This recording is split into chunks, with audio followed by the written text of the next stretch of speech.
Ah, we are finally live. Let me check. Mic check. Sounds good. Camera looking fresh. And we are back at the charts, ladies and gentlemen. We are back live in action. We are currently still in a consolidation zone, and I'm looking for some moves today as I'm bored. I'm bored. Even NFP news yesterday did have a crazy spike, and it was hundreds of pips moved in 1 minute, but then the reversal happened, and ever since then we've been ranging, and I'm tired of the ranging. We've been ranging for a long time. This is an hourly time frame on Bitcoin, and we have simply been in a range for a long time. I mean, this is literally since 6th of February we've been in range. That is a long time. 6 days, a whole week of us ranging, and I am tired of it.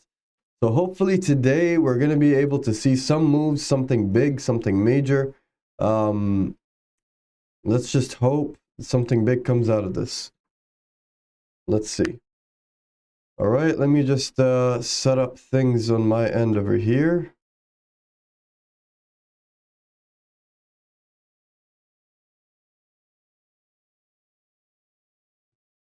Okay. All systems online. Good stuff. Good stuff. Ariane, my favorite viewer, welcome back. Good to see you keep coming back. Very nice to see you coming back over and over every day. Fantastic. How are you doing today? How are you feeling? How's things?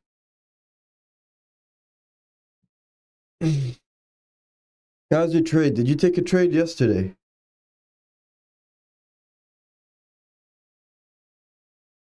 Any live trades that you've taken yesterday? Just out of curiosity.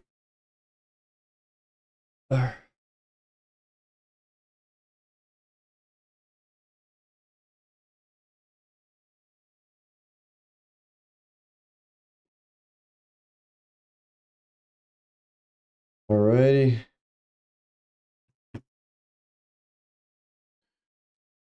Hi, Sheen and Ariane.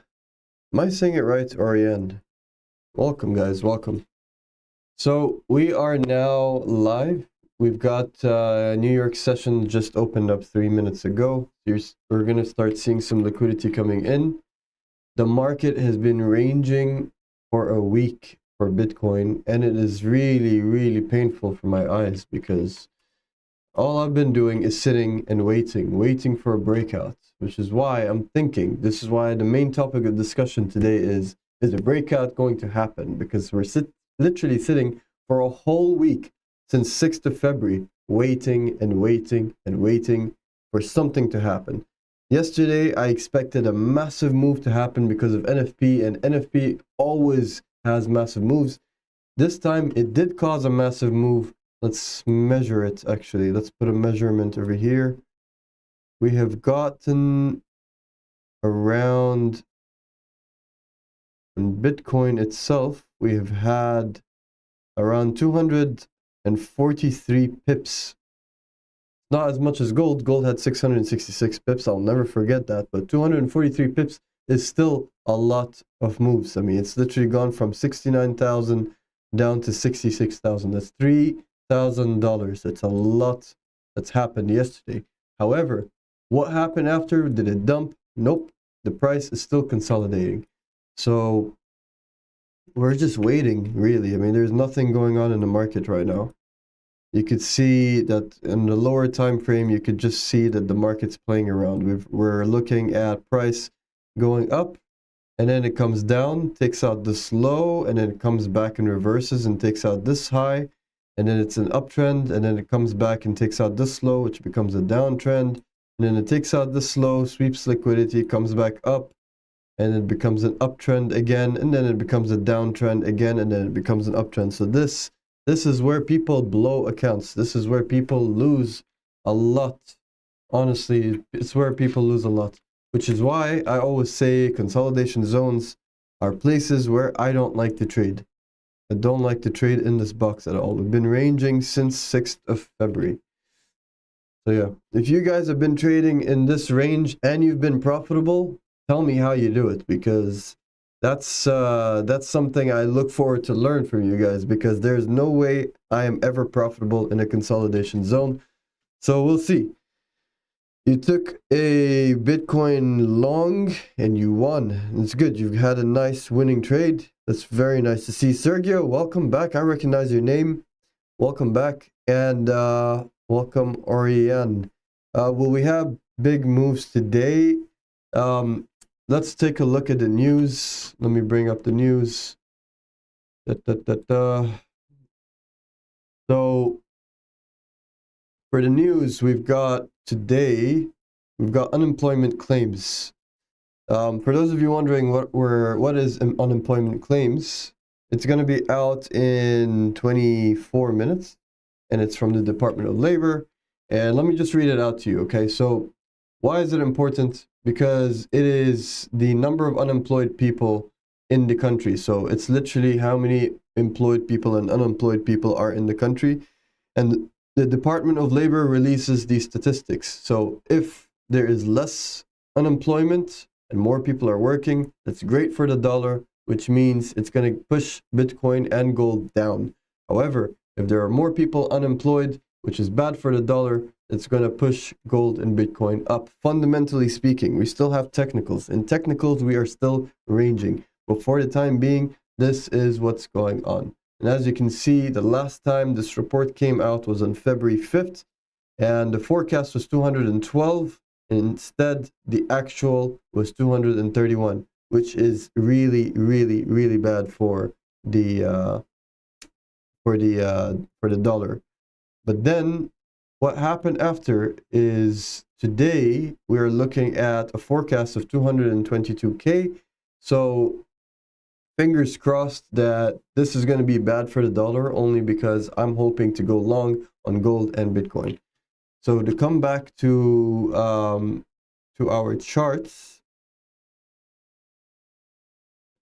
So to come back to our charts,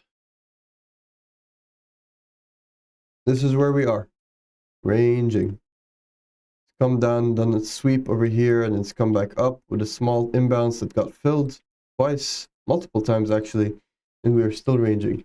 So now let's take a look at gold. Gold is a little bit messy. I'm honestly thinking about redoing these lines, because right now there's a lot of lines. So I'm going to do this right now as we speak in front of you guys. Alrighty. So yeah, let's delete some lines and let's redraw the whole phase. And you guys can sit back and watch how I chart my charts, and you'll be able to have an idea of what it is I'm looking for and what it is I'm doing. Okay, so first things first, let me look at what you guys are saying. Do you do fundamental analysis a lot? Do you think it's necessary for good trading? And yeah, so Oriane, to answer your question, I do believe that today is going to be a big move based on what comes out in the news that comes out in 20 minutes. So yesterday, NFP, there was a massive move. So we expected big moves yesterday, and a big move has happened, but there was no continuation. So a big move happened, price moved hundreds and hundreds of pips, and instead it did not go higher, it did not go lower, it just reversed after a massive move, and then it just stayed ranging. It was just floating in the wind, just, you know, as you can see, it's just ranging right now. This is a 4-hour time frame on gold, and you can literally see it ranging for the past week. So I expected a big move yesterday. A big move has happened within 60 seconds, and then that was it. Price came back, and it was just ranging ever since then.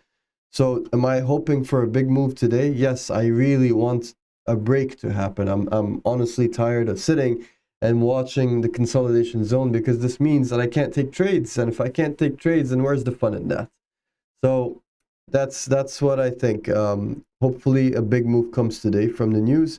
And do I look at fundamental analysis a lot? Yes, I do. I do look at fundamentals a lot. I always say that, you know, to be a good trader, to be prepared for anything and everything, you need to have your technicals sorted, and then you have your fundamentals sorted. But personally, you start with the technicals, go on the charts, go on a clean chart such as this, like this, and you start drawing your lines. Start finding the levels that you're looking for. Once you start charting these levels, then you look at the time. When you look at the time, you look at the news.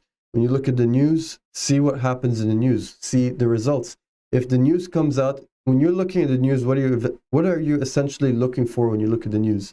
When you look at the news, you're going to see that it's either good or bad for the currency. So if you're looking at a US news and it's a red folder, which is like there's different colors of folders. There's red folders, there's orange folders, there's yellow folders in Forex Factory.